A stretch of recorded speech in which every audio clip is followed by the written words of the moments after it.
Soft Services A to Z. The secret of success. Please visit us online.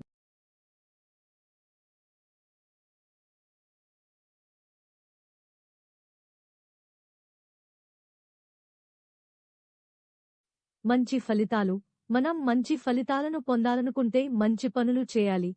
మనం జీవితంలో మన అవసరాలను పూరించుకోవడం కోసం ఎన్నో పనులు చేస్తుంటాము. అలాగే మనం చేసిన పనులకు ఫలితాలు మనకు అనుకూలంగా రావాలని ఆశతో ఎదురుచూస్తుంటాము.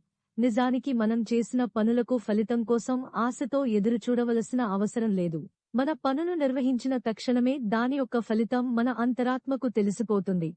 అందుకే మంచి ఫలితాలను అనుభవించాలనుకుంటే మనం మంచి పనులే చేయాలి. మంచివి కాని పనులు చేయడం వల్ల ప్రయోజనకరమైన ఫలితాలను ఆస్వాదించాలని కోరుకోవడం అత్యాశగా భావించబడుతుంది. ప్రతి మనిషిలో మంచి మరియు చెడు కలిసి ఉంటాయన్నది సహజమైన సత్యం. మనం మంచి పనులు చేయడానికి మాత్రమే ప్రయత్నించాలి. ఆ మంచి పనులు మాత్రమే మన విముక్తికి లేదా మోక్షానికి దారులు వేస్తాయి. మోక్షమన్నది ఎక్కడో బయటి నుండి పొందగలిగేది కాదు.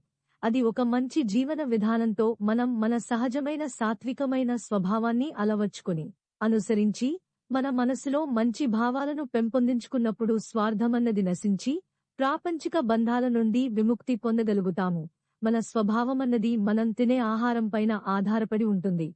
అలా స్వార్థచింతన మన మనసులో నశించినప్పుడు మనం విశాల హృదయంతో అందరి క్షేమాన్ని ఉన్నతిని కోరుకుంటాము. మనం కేవలం మంచి భావాలను మరియు నిస్వార్థ వైఖరిని మాత్రమే పెంపొందించుకోగలుగుతాము. మనస్సులో జరిగే మార్పుల వలన మనం చేయవలసిన పనిని వదిలేసి చేయకూడనిదేదో చేసేసి అలా మోసపోకూడదు. ఎందుకంటే లెక్కకు అందకుండా లెక్కలేనన్ని చిత్రాలు చేస్తుంది మన మనసు.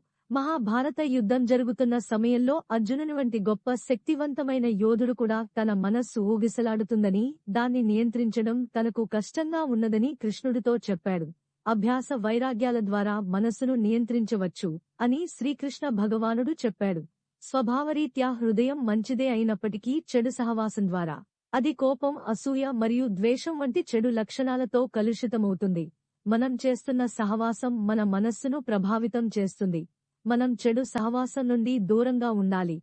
మనం మన శరీరాన్ని, మనస్సును మరియు తెలివిని స్వార్థ ప్రయోజనాల కోసం కాకుండా మొత్తం సమాజ ప్రయోజనం కోసం ఉపయోగించాలి. మనస్సు గురించి పైన చెప్పుకున్నాం కదా. ఇప్పుడు మన శరీరం గురించి చెప్పాలంటే చాలా సరళంగా మన శరీరమన్నది ఏ క్షణంలోనైనా పగిలిపోయే నీటిబుడగలాంటిదని ఏ ఆర్భాటాలు లేకుండా చెప్పేయవచ్చు. కాబట్టి మనం మనస్సాక్షిని మాత్రమే అనుసరించాలి. మన మనసు మంచాలోచనలతో నిండి ఉన్నంత వరకు మనం దైవత్వాన్ని గ్రహించగలం. మనం నిష్కల్మషమైన ప్రేమ ఆధారంగా మంచి ఆలోచనలను అలవర్చుకోవాలి. ప్రతి రోజును ప్రేమతో ప్రారంభిద్దాం, ప్రేమతో నింపుదాం, ఆ రోజుకు ప్రేమతో వీడుకోలు చెప్పుదాం. ప్రేమను పెంపొందించుకోవడానికి అపనమ్మకాన్ని, సందేహాలను వదిలించుకుని విశ్వాసాన్ని పెంపొందించుకోవడమే దైవత్వాన్ని చేరుకునే మార్గం. సాఫ్ట్ సర్వీసెస్ అందిస్తున్న చిరు కానుక మీకోసం. మీకు అవసరమైన పర్సనల్ సేవల కోసం దయచేసి సంప్రదించండి. Soft services A to Z. The secret of success. WhatsApp 9247251326. ధన్యవాదములు.